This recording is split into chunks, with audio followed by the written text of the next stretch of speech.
Should I speak in English? Yes, sir. English would be good because some viewers are from Mexico and some Okay, from India. okay, okay. Uh, yeah. So, um, I, I'd like to begin with uh, uh, the circumstance as it is now. In that the Indian situation, historical situation or historical assessment of the reign of the Mughals has always been seen from a particular perspective, which we know as the mainstream perspective, and that mainstream perspective has somewhat elided over some of the developments that took place in the 17th, 18th centuries in parts of India, which were not part of the mainstream narrative. And one such issue which we are seeing being highlighted now, and justifiably so, is the very, very important Battle of Saraigat that took place in 1671, and in which the Ahom general Lachit Borphukan led the Ahom army against the Mughals and won that battle. It was not an ordinary battle in that it was primarily a naval battle. It was a battle fought in water, and also it saw the use of very, very important military tactics, which was quite unheard of at the time. Yes. First of all, we must understand that the Mughal army was stronger than the Ahom army, and the Mughals had in fact captured parts of Guwahati, that is the capital of Assam, at that time, before this battle. So what happened was that the Mughal army was led by Ram Singh of Ajmer, who was sent by Aurangzeb, and he had come to Guwahati with a lot of confidence, and in fact he felt, as Aurangzeb felt, that this would be a very easy battle. But then what Lachit Borphukan, the general of the Ahom army, did was to thwart not only the Mughal attempt, but also defeat them not simply in terms of military might, but what we must understand is the importance of the strategies that he employed. And these strategies were outstanding given the circumstances. First of all, militarily, the Ahom army was considered to be inferior because in terms of numbers. Numbers. But what Lachit Borphukan did was to understand the nature of the enemy and choose the right time to strike. He does not go out on a frontal battle. He does not go out and fight them as they arrived. So, in fact, what he did was to uh, try to understand the strategies of the Mughal army, and then used what we today call guerrilla tactics. Guerrilla. And so he was a man of the moment. He understood the waters as the waters of the Brahmaputra, the main river where the battle was fought. When the water was rising, when it would go down, what was the status of his own army, his soldiers, and when his soldiers were not feeling great about the situation, he inspired them by going out. We must also understand that in 1671, his own situation was not pretty good in terms of his health. He was running a high fever. And in spite of that, he went out and did not really care about his health. We must also understand that in 1672, by April, Lachit Borphukan had passed away. So it was such a significant battle in the sense that in the following decade, from 1671 to 1681, the Ahom kingdom itself was undergoing some turmoil. Had Lachit Borphukan lost this battle, then what we know today of Assam and the Northeast, that situation perhaps would have changed. Yes. And it would have opened the Mughal Empire to the whole of Southeast Asia. So it was not only important in terms of the battle being won at that time in Assam, is also important historically that the entire idea of India was affected by what he did.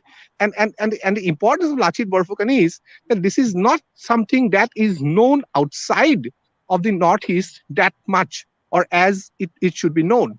So historically, in terms of the whole whole history of India, modern India, and Mughal India, this battle was a watershed because he was fighting against an enemy that was highly experienced. You must understand that the Ahoms were not battle ravaged or battle torn or battle veterans. The Ahoms did not go and fight the rest of India. The Mughals had captured huge territories, fighting different kinds of opposition. So, in terms of experience, the Mughals were highly experienced and they had that confidence. Whereas Lachit Borphukan and his native army were primarily defending their territory, not going on the on the whole strategy of annexation. The Mughal army came to annex. The Ahom army went out to defend. So there's a primary difference. And so what we find is what we today value so much: the importance of patriotism, the love of one's land, the love of one's land till one's death.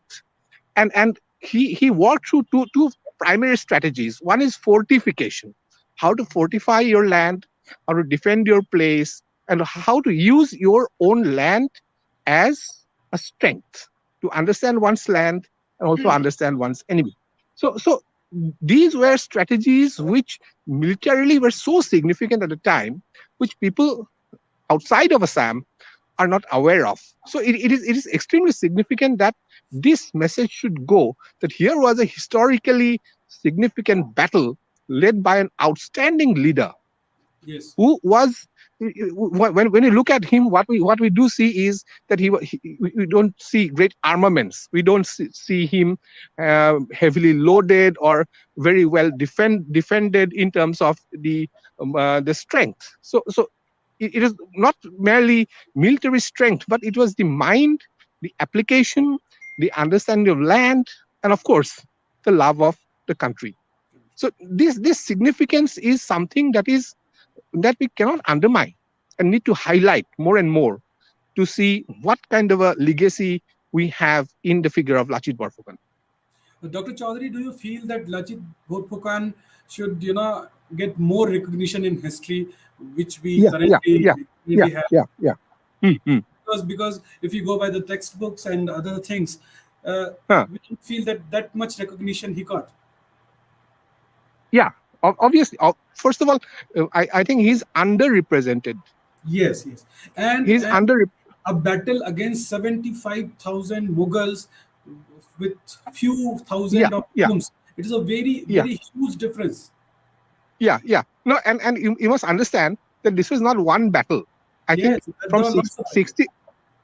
from 1667 to 1671, Mhm. the Mughals used different strategies. There was Yes. a time when Ram Singh sent a message to the Ahom army that Lachit Borphukan has taken a bribe and he's our man. So actually, you're not going to win the battle. And this message went to the Ahom king, and some in the Ahom ranks actually believed that. They thought that okay, so the Mughals used different strategies, including divide and rule, Yeah, yes. including there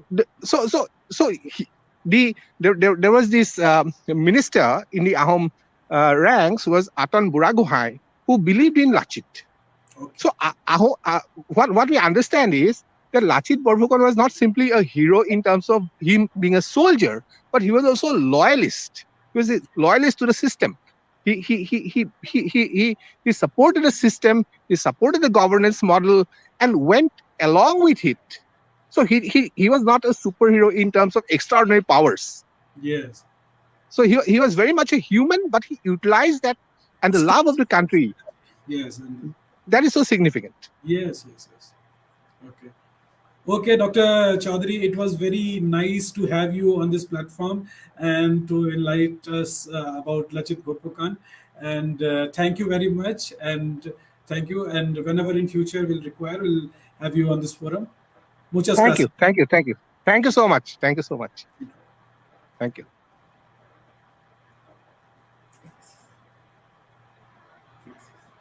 Uh, One more thing I would like to say to my viewers that we are running yoga classes and Kathak classes at our culture center in Mexico City.